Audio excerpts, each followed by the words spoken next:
시편 6장은 다윗이 겪은 영혼의 가장 어두운 밤을 통과하며 올린 참회와 탄원의 노래입니다.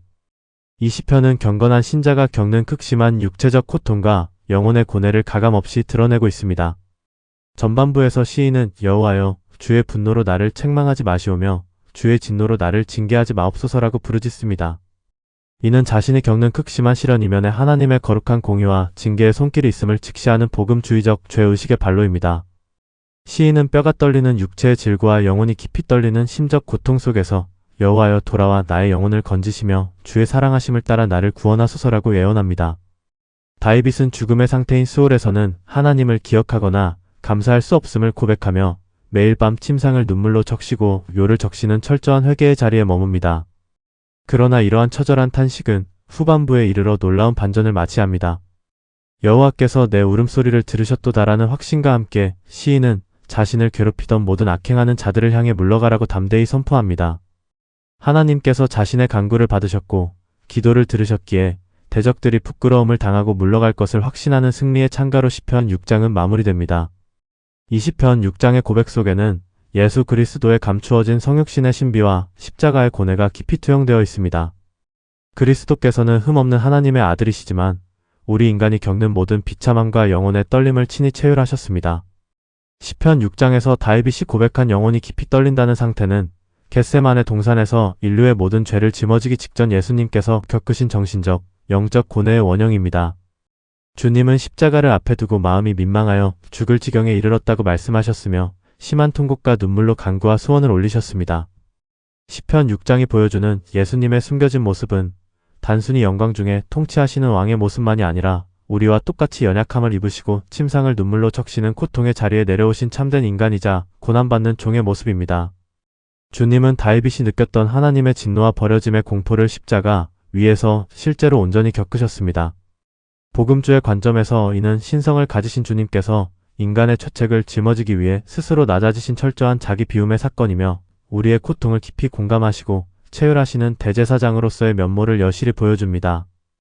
이 말씀은 신약성경 요한복음 12장 27절 및 마태복음 26장 38절과 필연적으로 연관됩니다. 요한복음에서 예수님은 지금 내 마음이 괴로우니 무슨 말을 하리요 아버지여 나를 구원하여 이때를 면하게 하여 주옵소서라고 말씀하십니다. 여기서 괴롭다고 번역된 헬라어 표현은 시편 6장 3절에 나의 영혼이 간절히 떨리나이다라는 70인역 성경의 단어와 정확히 일치합니다. 또한 마태복음 26장 38절에서 내 마음이 매우 고민하여 죽게 되었으니 너희는 여기 머물러 나와 함께 깨어있으라고 제자들에게 요청하시는 장면 역시 시편 6장의 통곡을 떠올리게 합니다. 신약의 이 말씀들이 시편 6장과 긴밀하게 연결되는 이유는 다윗이 고통 중에서 바라보았던 구원의 서광이 예수 그리스도의 겟세마네 기도와 십자가 사건을 통해 최종적으로 성취되었기 때문입니다. 다윗은 자신의 죄와 연약함으로 인해 하나님의 징계를 두려워하며 울부짖었지만 예수님은 아무런 죄가 없으심에도 불구하고 다윗과 온 인류가 받아야 할 하나님의 공의로운 진노를 대신 담당하시기 위해 그 영혼의 떨림과 고뇌를 자초하셨습니다. 따라서 신약 성경은 시편 6장의 탄식이 단순한 인간의 넋두리가 아니라 메시아가 겪으실 대속적 고난을 예표하는 영적 계시임을 증명합니다. 이러한 은혜를 신뢰하며 우리는 하나님 앞에 다음과 같이 전심으로 기도할 수 있습니다. 거룩하시고 자비로우신 여호와 하나님 아버지, 주의 공의로우신 진노와 책망 앞에 감히 설 수 없는 죄인인 저희를 불쌍히 여겨주옵소서. 다윗이 영혼의 깊은 떨림 속에서 오직 주의 인자하심만을 의지하여 부르짖었던 것처럼 오늘 우리도 연약함과 죄악으로 가득한 심령을 안고 십자가의 은혜 보좌 앞으로 나아갑니다. 우리의 죄를 지시고 겟세마네 동산에서 심한 통곡과 눈물로 기도하셨던 주님, 그 거룩하신 눈물과 대속의 고난이 있었기에 우리가 하나님의 진노로부터 건짐을 받았음을 고백하며 감사를 드립니다. 주님, 세상의 수많은 대적과 영적인 질고가 우리의 영혼을 낙심케 하고 밤마다 침상을 적시는 눈물의 골짜기를 지나게 할 때에도 여호와께서 나의 울음소리를 들으셨다는 확신을 잃지 않게 하여 주옵소서. 우리의 모든 기도를 들으시고 눈물을 닦아 주시는 신실하신 주님만을 바라보며 낙심의 자리에서 일어나 대적들을 향해 물러가라 선포할 수 있는 믿음의 용기를 더하여 주옵소서. 우리를 구원하시기 위해 영혼의 고통을 친히 담당하신 우리 주 예수 그리스도의 거룩하신 이름으로 기도드립니다. 아멘. 우리가 매일의 삶 속에서 붙들고 암송해야 할 시편 6장의 핵심 구절은 6장 9절 말씀입니다. 여호와께서 내 간구를 들으셨으며 여호와께서 내 기도를 받으시리로다. 이 구절은 철저한 절망과 눈물의 한복판에서 믿음의 눈을 들어 하나님의 신실하심을 바라보는 확신의 선언입니다. 비록 눈앞의 현실은 여전히 뼈가 떨리는 고통과 대적들의 조롱으로 가득 차 있을지라도 기도를 들으시는 하나님을 신뢰하는 순간 영혼의 밤은 걷히고 새벽빛이 찾아옵니다. 영국의 복음주의 설교가들은 이 구절을 묵상하며 성도의 기도는 결코 허공에 흩어지는 메아리가 아니라 하나님의 보좌에 상달되는 확실한 통로라고 강조했습니다. 이 구절을 암송하며 입술로 선포할 때 우리는 낙심과 불안의 결박에서 벗어나 하나님의 신실한 응답을 미리 찬양하는 승리의 삶을 살아가게 됩니다. 오늘날 현대사회에서 수많은 인간의 삶을 실제로 파괴하고 고통으로 몰아넣는 가장 치명적인 어둠 중 하나는 바로 영혼의 깊은 고독과 허무주의에서 비롯된 정신적 중독과 우울증입니다. 물질적 풍요와 기술의 발전은 극에 달했으나 현대인들은 그 어느 때보다 깊은 소외감과 영적 빈곤을 겪고 있습니다. 인맥 연결망은 넓어졌으나 진정한 인격적 관계는 단절되었고 사람들은 저마다의 성공과 생존을 위해 경쟁하며 내면의 방에 홀로 갇혀 밤마다 불안과 허무의 눈물을 흘립니다.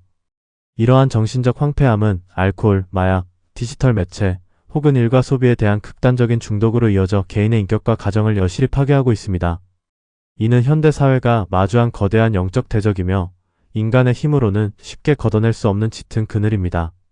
이 비참한 현대적 어둠 속에서 시편 6장의 말씀은 놀라운 치유와 회복의 빛을 발합니다. 시편 6장은 고통을 숨기거나 애써 포장하지 않고 하나님 앞에 단독자로 서서 자신의 비참함과 눈물을 있는 그대로 쏟아놓으라고 가르칩니다. 현대 우울증과 중독의 치유는 자신의 연약함과 죄책을 정직하게 직시하고 그것을 우주의 재판장이시자 구원자이신 하나님께로 가지고 나아가는 데서 시작됩니다. 다윗이 침상을 적시며 울부짖었을 때 하나님은 그의 울음소리를 들으셨습니다.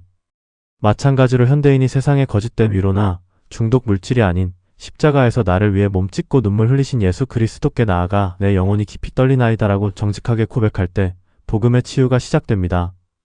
복음주의 신학이 증거하듯 그리스도께서는 현대인이 겪는 그 극심한 소외감과 잊혀짐의 고통을 십자가 위의 단절을 통해 온전히 겪으셨습니다. 그러므로 그분은 중독과 우울의 수렁에서 부르짖는 자들의 심정을 누구보다 깊이 이해하십니다. 여호와께서 내 울음소리를 들으셨도다라는 시편의 선언은 세상 그 누구도 알아주지 않는 현대인의 은밀한 눈물과 신음을 하나님께서 다 듣고 계시며 결코 외면하지 않으신다는 확실한 복음의 음성입니다. 이 말씀이 영혼에 부어질 때 허무와 고독의 어둠은 힘을 잃고 물러가게 됩니다. 주님이 내 기도를 받으셨다는 확신은 세상이 줄 수 없는 참된 평안을 주며 중독의 사슬을 끊고 영혼의 건강을 회복시키는 능력이 됩니다. 성도는 이 말씀을 힘입어 나를 파괴하는 모든 영적 대적과 우울의 그늘을 향해 내게서 물러가라고 담대히 선포할 수 있으며 이로써 참된 치유와 온전케 하심을 경험하게 됩니다.